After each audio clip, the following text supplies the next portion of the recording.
Welcome back to the Hero's Table. This is the first part of a two-part series with LeeTheNomad.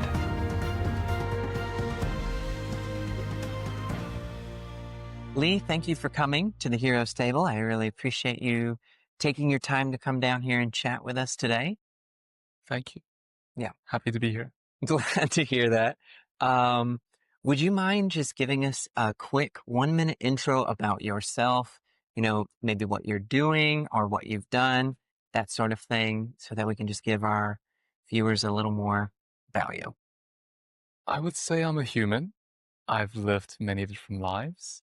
I've done things that people would usually raise their eyebrows and people usually call me crazy for doing what I did. Let's see. I did internships at 14 before it was even cool to do internships. I worked in all sorts of places. I worked in journalism when I was 16. I worked with former politicians. I worked with generals in the army. I met so many people in society across all various disciplines in diplomacy, in law, in business. And one of the craziest things I did was to give up my scholarship at the age of 20. It was a full scholarship. I decided to give it up and start working. And an opportunity to work in Korea for a mid-sized tech company. And that's how my whole life began. Wonderful. Thank you. Hungry? Very. Okay. Yeah, it's probably easier for you. Food is amazing. Okay, good. I'm glad. It's nice. I've never had the unagi don, so yeah, they here in particular at Thirsty Neko. Yeah. Like this one, I know they do it house made, so it's not like they do a lot of packet curry and things like that. And I think they kind of pride themselves on being more reachable in terms of price, but giving you good quality food. So it's not just, it sounds like such a promo, but I guess it is. I'm going to keep it in there. It reminds me of my Japan days because I can taste it. It's different. okay, that's good. I'm glad to hear that because I've never tried the unagi yet, but I'm glad to know that about the unagi too. I guess one thing I'm curious to hear about is you having done so many things. You're only 28, right? Okay, 28 years old. 20. Thinking back to what I was doing when I was 28. Yeah, it's just I'm kind of amazed at the amount that you've done and the experiences you've had. Maybe you could talk a little bit about your formative years, if there was anything in particular that gave you the foundation to do these things, or maybe it was you recognize in yourself, you can look back on when you were a kid and you're like, dude, I always had this mind. Like I was always just seeing what the limit would be, or maybe you were just naturally confident. And you're like, I don't mind going and talking and doing this thing. So I'll toss that over to you. That's a very good question to start. Okay. I think a lot of people have this misconception that I come from a wealthy or well-to-do family or a family of educated people, but in actual fact, I grew up in a very low-income family, and none of my parents, none of my family members actually graduated. Actually, the highest level of education certification, secondary school. Oh, interesting. So that's the environment I grew up in, and I grew up in a very turbulent, very violent family environment. My biological father had tattoos all over his body. So you can start to imagine the kind of environment I grew up in. My mother was, to some degree, I would say, like abusive towards me and also absent in my life. So I grew up in many different families because my parents weren't able to take care of me. So I grew up in my grandparents' family, uncle, my aunt. So I was always in different environments. Growing up in a very traumatic environment, you would learn that you need to behave.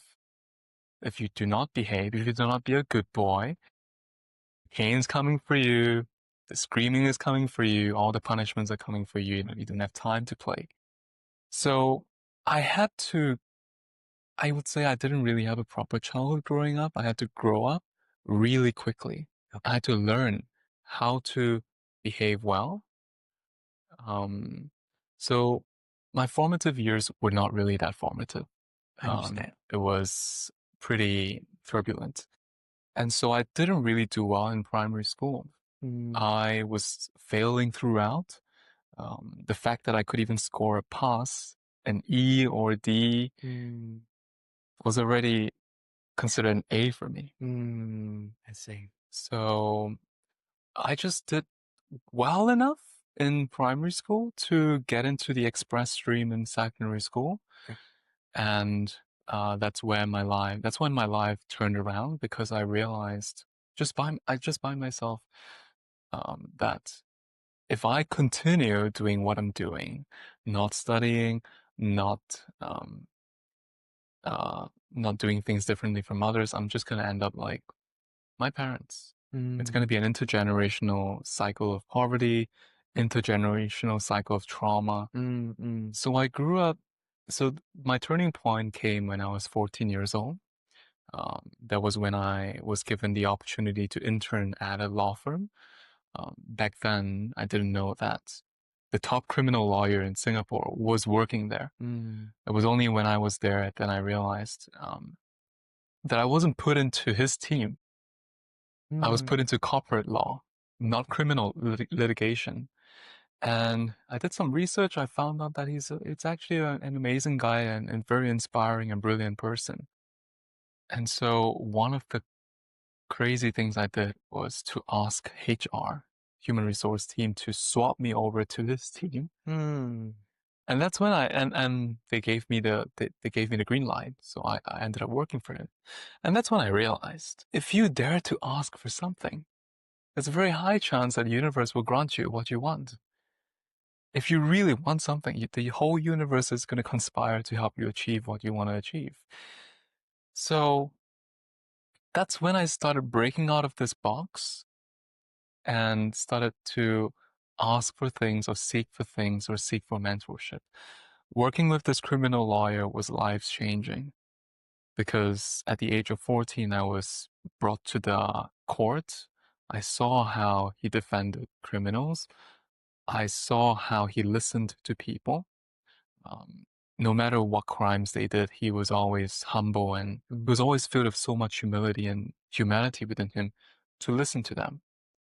And this this criminal lawyer, his name is Subhas Ananda, he had so much humanity within him that even he could talk to anyone.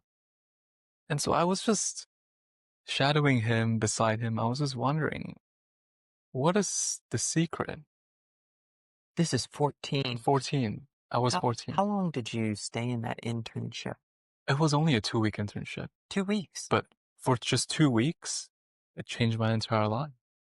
The question that I have toward this is you're coming from this turbulent background. You got to, I hope, don't mind if I say this, but you need to survive. Survival. And it feels like you're just surviving your life. Turning point came when you took on this internship. So I'm curious to know how you got it, number one. But number two, um, was it just because you went into a very different environment? Like you're around somebody who is sensitive, empathetic. This is a guy who's working with people who the average individual who's just living their life is already going to think they're guilty. Hmm. They're already going to say they are X, Y, and Z, and they don't have redeemable qualities or whatever. But he is somebody who digs a little deeper. Yes. Do you think that that was part of the impact? And like maybe your system just felt for once? So the first question would be how I got the internship, right? I think I was really lucky. My school offered me this internship. No. Um, they asked people around who wanted. Only a handful of people wanted to go for it. I You know see. why? Because at 14, people around me were going for part-time jobs to earn money. Back, Money. like those waitresses Yeah, at yeah. wedding dinners. It's pretty popular for people at that age to be working in that kind of jobs. Mm. So no one wanted to work in a low-paying job that, Yeah, and people wanted to have fun during the school holidays. I see. I was the only crazy one to want to experience what it's like working. Wow. And so why, one thing I didn't explain is why did I want to take on this internship? Mm. It's because when I started working hard in school, when I started studying, I realized that I'm just a really small fish in a really, really big pond. My secondary school is just a neighborhood school. If you look at the PSLE aggregate score, Sure. we're ranked bottom 10. I was at the bottom of the well looking up, oh my God, how high must I climb this well? Mm. And on top with kids from RI, Hwa kids who are well-resourced um, with opportunities, with money, with tuition, I just couldn't afford that. So I just kept thinking, how can I differentiate myself? Is it through textbook knowledge? Is it through Mm. getting my A's in school? Not really. It's probably experience and insights. Mm. So that's why I decided to take on this internship. And the second would be, um, I guess growing up, I was always told what to do Yeah. and what not to do. Mm. And something just felt wrong for me to be following adults' orders and adults' instructions. Mm. Because, I mean, it might sound a little bit crude, but if they really know what's right for me, why are they where they are in their life? Like, so I just had this realization that age is just it's just a number. Mm-hmm. What really matters is someone's experience in life. Mm. Mm. And a lot of all the advice I got, or a lot of all the instructions that I got to behave and do this, do that, I could see that it came from fear. Yeah. It came from fear. Yes. They meant well. They didn't want me to go down the same path as them, but that kind of advice and that kind of instruction I felt was very limiting for me. Mm. So I made it a point to always break out of the box and see Mm. things from outside the box. Mm. Yeah. Mm. I love that. Yeah. And so I'm guessing throughout your life, you had this sort of sense and feeling of there's got to be more or there's got to be something different. Up. To some degree, it's true, but I would say majority was driven by this need to survive Yeah. and thrive. Okay. I wanted to get out of this survival mode as fast as I can so that I can start thriving. So Mm. always looking for opportunities, always looking for different ways to live my life, different ways to do things was part of my psyche from a very, very early stage. Mm. Mm. So what No, that makes that sense. imbued in me is this ability to read through people, to read the room, to read why people are doing what they're doing, Mm. and to see the truth in everything. Mm. Yeah, I love that. Because I think people can be pushed in several different ways, but a lot of times they're either pushed in this survival sense of like, I'm just going to survive. And then they remain in survival for the rest of their life because it's comfortable, number one. Hmm. That's what they know. But number two, it just slowly but surely it becomes an identity as well. And I'm always very encouraged when I hear these sorts of stories and see it because I don't think that I'll ever be able to get the answer that I want, which is what makes a person do that? What makes you compared to somebody else who's in a similar situation? You, Lee, to say, I want to not only get out of survival, I want to start thriving. I don't have an answer for you, but I'll walk you through my thinking. Yeah, that would be nice. So the first thing that I want to share is three words. Perception is reality. Mm, I was given a bad set of cards since birth. I could see it in two ways. One is I could keep complaining that life is unfair, mm, or I could just accept reality as it is. Life is indeed unfair, mm, but what I do afterwards is entirely up to me. It's in mm, my own hands. I could turn things around if I want to. And I always believe that breakdowns are prelude to breakthroughs. Yeah. When you're at your lowest, that's actually the best time for you to turn your entire life around. Yes. You just have to perceive things differently. And this is what working with the criminal lawyer taught me. He always told me, Leon, you have to try to see the good and the bad and the bad and the good. It's a very powerful concept if you think about it. In every bad situation that you're going through in life, if you're just able to see one little speck of goodness in it, your entire perception changes. And that's why I said perception is reality.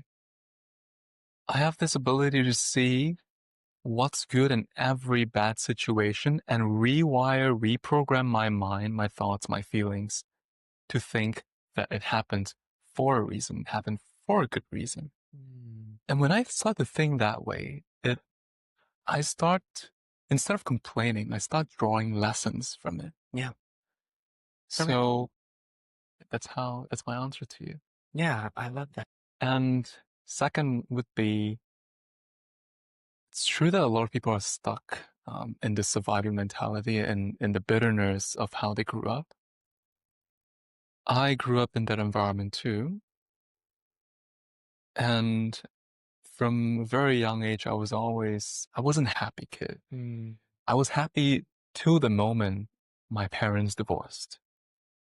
They divorced when I was 5 or 6. Okay. And you could look back at all the photos. After 5 or 6, I stopped smiling. Because back then I didn't know the impact of divorce, but it had a very insidious effect on me. Yeah. So I grew up not smiling much, not being happy. And at some point in time, I'm like, I don't want to live my life like that anymore.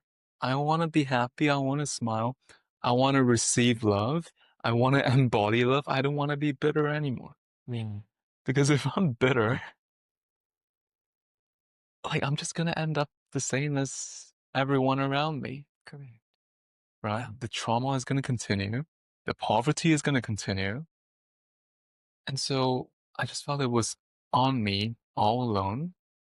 I have to hold my own fate in my own hands to break out of this, to turn this cycle of poverty into a cycle of prosperity. Yeah, I that's how like I that. see it. That's a great way of seeing it. Not easy to break out of this, though. No, I it's can not. understand why people are stuck for their entire lives. I can too, yeah. It takes knowledge doesn't solve this. No. You need to be inspired by someone or something. That's a good way of putting it. For some people, it might be religion. Yeah. For some people, it might be God. But for me, I knew I wasn't religious. Yeah, yeah. So it was people, good people that came into my life that inspired me too, that there is a higher possibility. There's a better way to live my life, happier and more loving way to live my life. And so, an answer to you. I love it. Yeah. Yeah, I couldn't have asked for a better answer. You're never going to break out of this bitterness by just sitting at home. No, you're not. You really are not. In that way too, I wonder if that was something that pushed you as well, where you just have this moment, this realization that it's like, oh, it's either me or nothing because I can't rely on these people. Yep. I would say like family has failed. So I had to go out of my family to just break free. But here's what I would say. During this 2 weeks, actually just 1 week when I was with Mr. Subas, the lawyer, he brought me to see the world.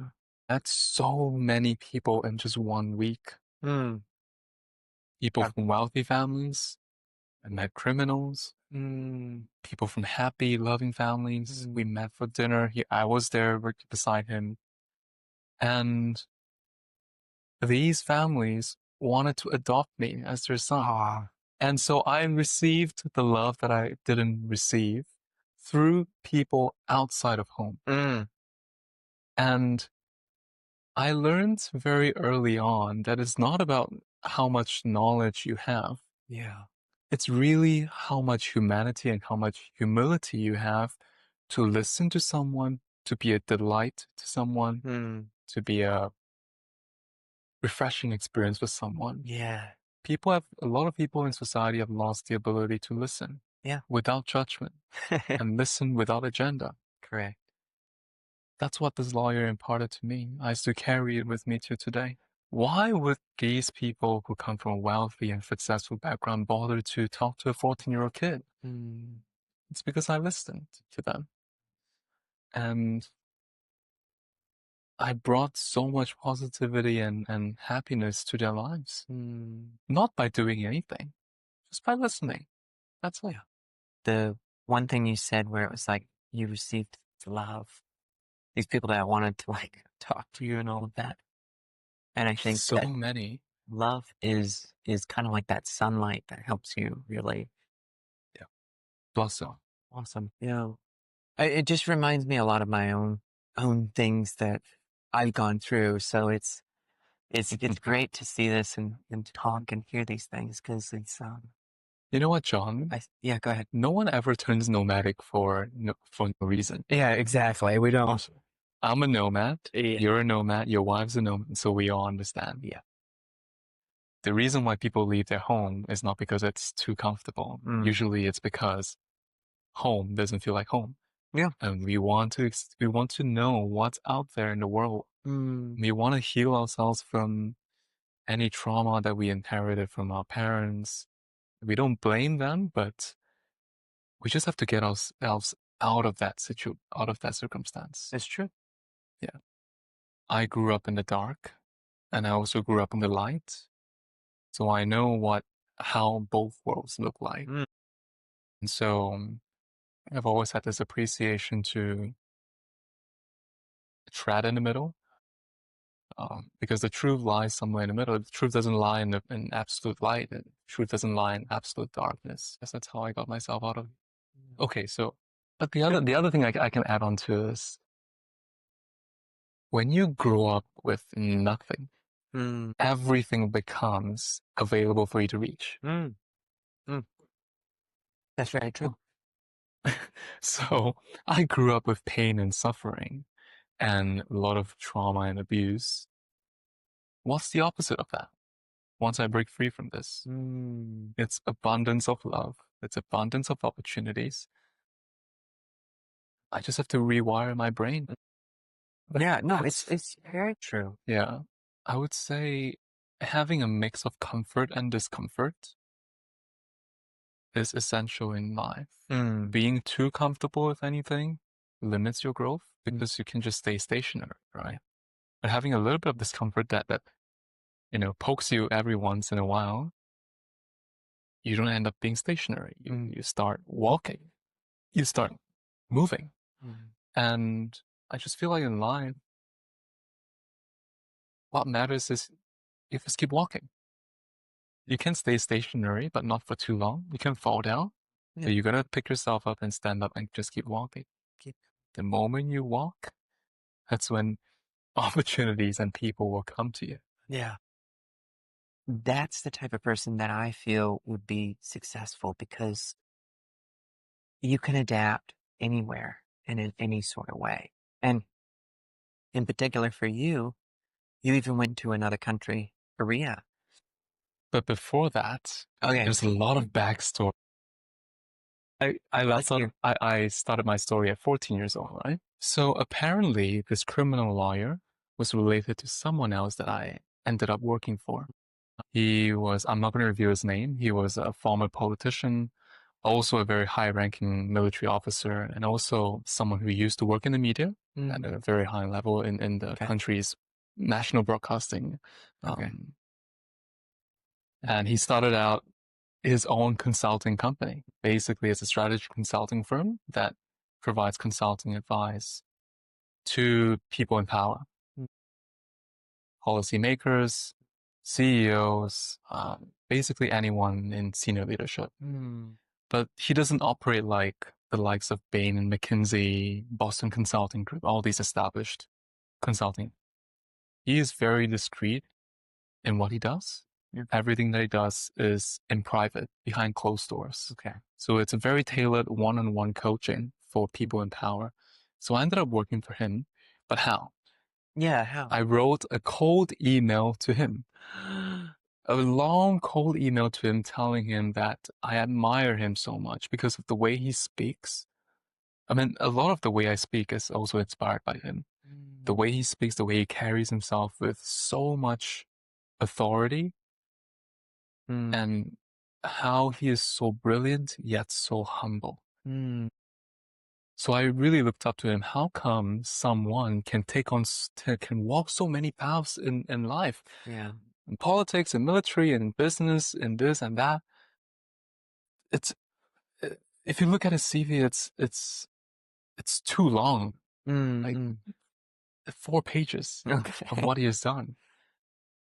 And so I really looked up to him, and I really wanted to work with him. So at 17 years old, or 16, I forgot, I wrote him a cold email telling him that I look up to him so much and I aspire to be someone like him.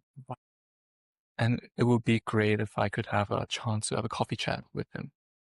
And he responded to that email. He told me that, Leon, out of all the requests to meet, I chose to meet you.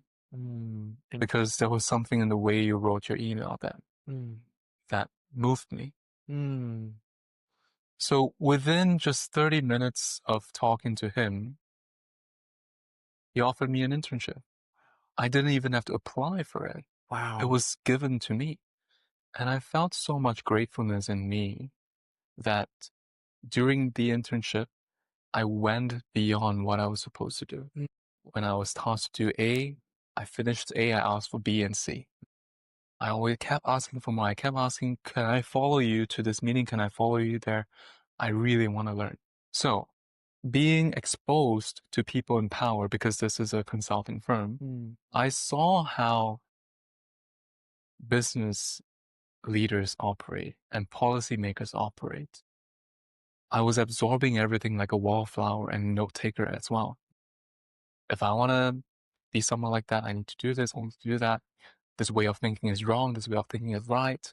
So I was studying everything about the person, what their flaws are, what their strengths are, and internalizing that. So from a very early age, at 17, 18, I learned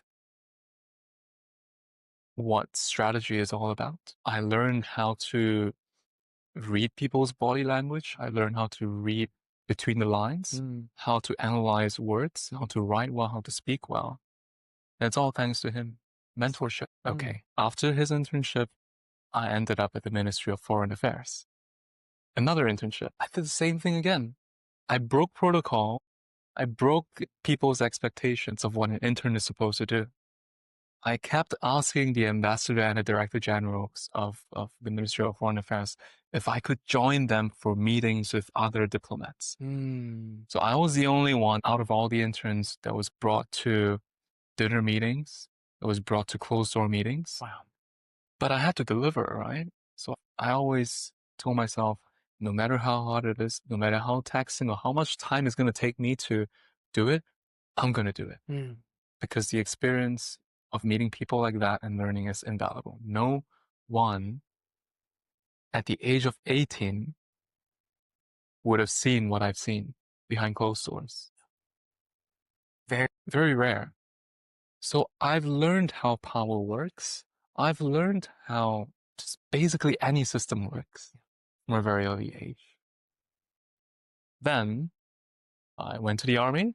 I did well enough to go into the officer cadet school. Okay. But I got injured halfway. That was when I started becoming a little bit more street smart.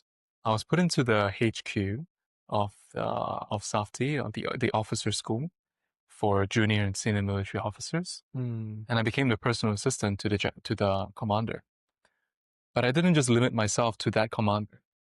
I went to make friends with other commanders as well. So I learned again from people who are there with. I stood beside the shoulders of giants. I learned what it's like to talk to people. I learned how to talk to anyone. Yeah. And to be honest, it's not that difficult. It just requires humility. It does. It's something that I think people underestimate. Honestly, it's like the Trojan Horse. Yeah. I'm going to talk about me again, but I mean, just throughout your career and what you've done like this, it's literally, you did the surprise element. You did things where it was who's this kid emailing me at 17? And it's like, oh, okay. And it comes with so much heart because I haven't read the email, of course, but how I imagine it is that you really poured your heart into it. Because I think for anybody who is at a certain place anywhere in life and they've established themselves, they don't care nearly as much about credentials. They don't care nearly as much about experiences, all of these things. I have always found that people are more motivated and more willing to give chance when somebody is hungry. And I think you showing that hunger, but also doing it in an eloquent way, I would imagine for a 16, 17-year-old. I bet it came across quite well. I Yeah, wasn't hungry. I was famished. you were famished, yeah, starving, okay? Starving. He wasn't hungry. It wasn't like in between meals, okay? This guy needed a meal now. The ribs were showing, all right? And you just being that hungry and not like the other interns, because I don't know how they were, but if they were anything like people I used to work around when I was younger, they come in, do their thing, and then they sit on their phones, or I don't know if phones were a thing at the time, or they just, laze off or do something else, and then they're ready to go and they ask when they can leave. Right at 5, they're gone, I was the one that stayed all the way Okay. to 8, 9 p.m. and people had to chase me out. That's great. Leon, go home. It's too late. We're going to Yeah. close the office. Yeah. But what you said really resonated with me. Okay. This Trojan horse, this element of surprise. Yeah. So 2 words. I always tell people, break protocol. Yeah. Break expectations, break protocol. Mm. That's the secret to getting far ahead in life. Mm-mm. So back to the story, right? Yeah. What happened after Army? After Army. I went to send another cold message to the founder of a venture capital firm. It's no longer in existence. It went down. And had a coffee chat with him again. And I was offered the role of an investment analyst with no finance background. Wow. But of course, my work wasn't related to finance. It was more on the qualitative side of analysis. So my job as an investment analyst for this VC firm is to go hunt for deals outside. So that brought me to the tech conference. And that's where I met the Korean CEO that I ended up working on for. Interesting. I didn't just do investment analysis work. I also did a lot of interviews. I was actually a YouTuber back then. I had my own YouTube channel. Okay. I did the kind of interviews where like, what made you so successful? You know, so the ones that they're interviewing CEOs, I did that kind of thing. But back then TikTok wasn't a thing. So that kind of content didn't really take off. So I interviewed a lot of people. I learned how to talk to people, how to have conversations, and all these skills. So you can imagine from 14 to 20, up to the moment I met that Korean CEO, all the skills came together into that one conversation. And I didn't do anything spectacular. I didn't impress him with my knowledge. Actually, he was more knowledgeable than me. But the difference was I was listening to him with intent and intensity and humility. Yeah. That was something that no other consultants that he has ever worked with was able to offer. And after listening, I just told him, I'll do it together with you. Let's just do it. Let's not sleep for the next few days and let's just get this done for you. You don't need to pay me. I just like your character. I just like you as a person. I can't bear to see you looking so stressed. He had dark eye circles when we talked. I could tell he was so stressed by his business. So within a week, we managed to turn things around. And that's where he offered me to go to Korea. And that's where he offered me to be partners in his business. So I was, in some sense, his right-hand man. At 20, I was just parachuted right into a C-level position. And I had to learn everything from scratch all by myself. And here's the funny thing. I always told myself I wanted to climb. But when I was there at the top, I realized it's not anything glorious. There's nothing to be proud about. When you're put into that level of responsibility, a C-level position. You are responsible for everyone in the company to feed them. That is stressful as shit. I wasn't feeling proud. The company was almost going down. I had people to feed. I had to bring in money. That was one of the most depressive moments of my life because I didn't know how to handle the stress. But I just had to keep going on. What? So how things went, what happened? Because you did mention that you were stressed at the time and you didn't know how to handle things, but whether you just kept moving on and you figured it out, or the lessons you took from it, anything you want to share or don't want to share. I'm happy to share. My time in the Korean company, at the early stages, it was just crisis after crisis after crisis after crisis, midnight calls, midnight firefighting. Any typical person would go chaotic in their mind, but I always told myself to stay calm, stay composed, and just take things one at a time. Unlike you, where your founder yeeted out, uh, the CEO was right beside me. We actually lived together in a very tiny apartment. Okay. So Close quarters. even after office hours, we would be working in the office all the way to like midnight and go home. Sometimes we would still be working. And it was in that kind of environment where we figured out how to get more clients, how to pitch to the investors, how to get all the fundraising needed, how to negotiate with platforms like, okay, so basically the entire business was very heavily reliant on partnerships with Facebook, Google, TikTok. Oh. And it was a very closed door partnership. Okay. Not any company can just apply and get it. Sure. You had to really negotiate your way out of it. So then we strategized, how are we going to negotiate with all these big companies? How are we going to get them to notice us?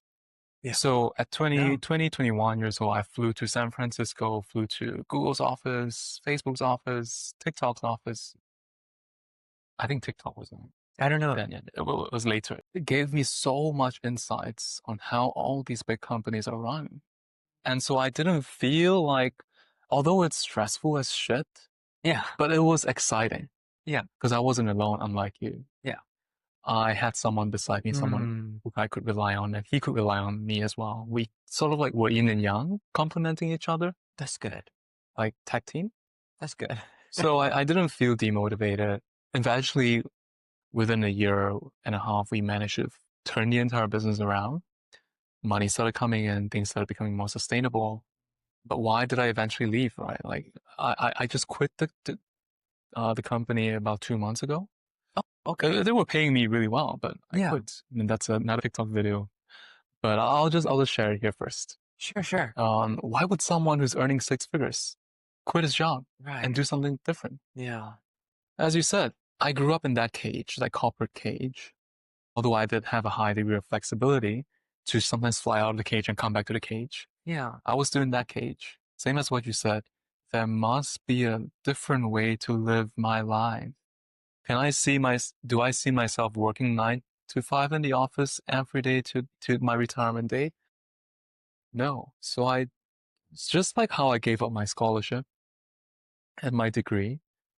I gave up a high paying corporate job to walk an entirely different path from what everyone is doing. I wanted to see more of life. Yeah. And sometimes we get hung up on this idea of it has to be this very linear path, but it's not. And we can make those choices at any time of what we want to do and where we want to go. I agree to a lot of things you said. First, there's a lot of BS in corporate world. Yeah. Some people should not be in where they are. So my role was to fix all the BSs within the company. As I said, I was a firefighter, held the position of a chief strategy / chief communications officer. But in reality, I was a one-man team. I was like a lone wolf in the company, but I was always inserted into different departments. Yeah. to speed things up, to execute and to strategize and to get shit done.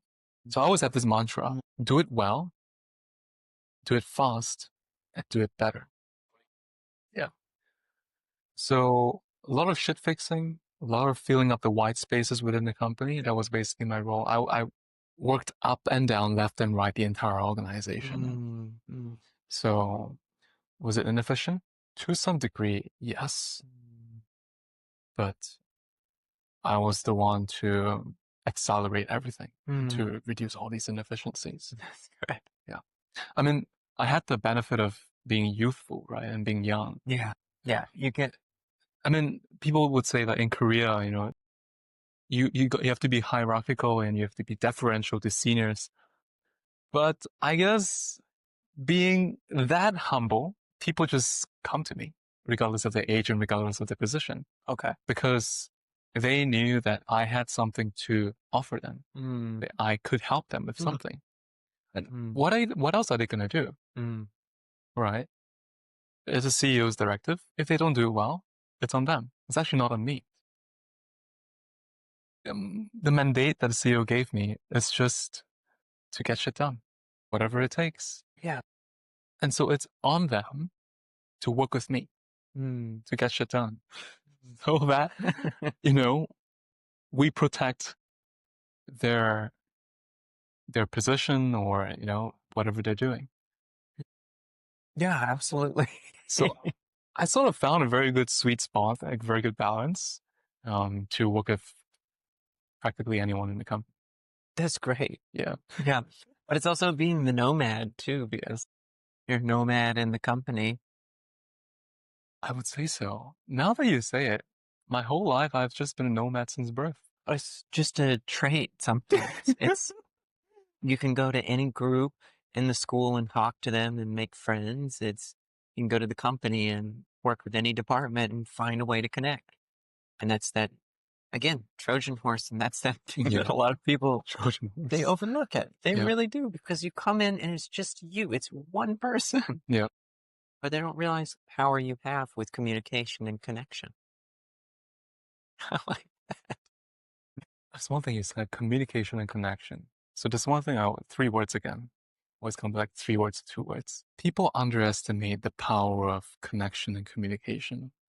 I always tell them that if you do it well, you're gonna turn conversations into conversions.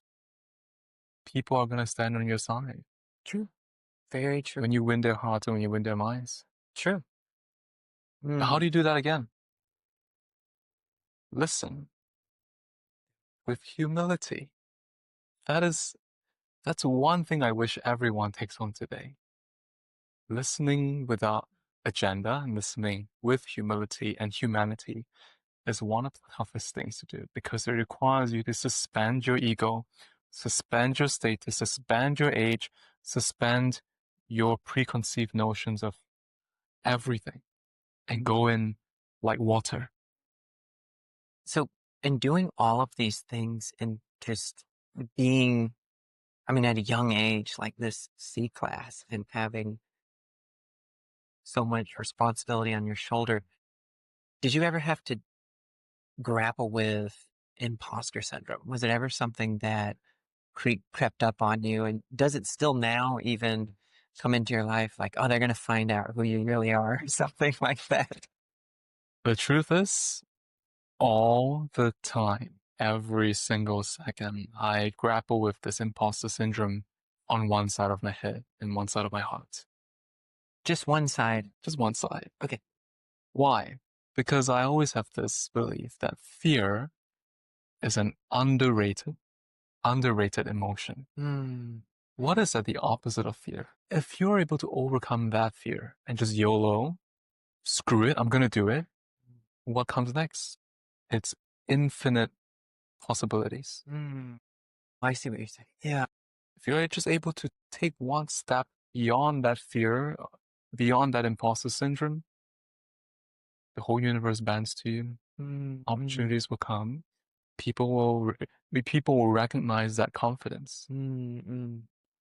So how did I overcome it? It's that kind of mindset. But second, it's also fake it till you make it. If you don't feel confident in a boardroom meeting, what do? Do you lean? You sit? No, you don't. So he's been sitting up very straight. I'm you've impressed. gotta sit with confidence. You're not faking it, but you're posturing yourself in a way, and when you posture, something chemically changes within you. It does. Yeah. Right? And the way you speak as well. You can always choose to speak like a mouse in very intimidating circumstances. But if you change the way you speak your tone and you speak with authority, that imposter syndrome within you will slowly start to fade away. Because you start realizing, oh, people will listen to you. Yeah. So in all these boardroom settings and all these business meetings, I'm meeting people who are way more successful than me, way more knowledgeable than me. But what's the difference? I'm putting quotes on your success and knowledgeable, by the way, but go ahead. But what's the difference here? People can sense your authenticity and your humility.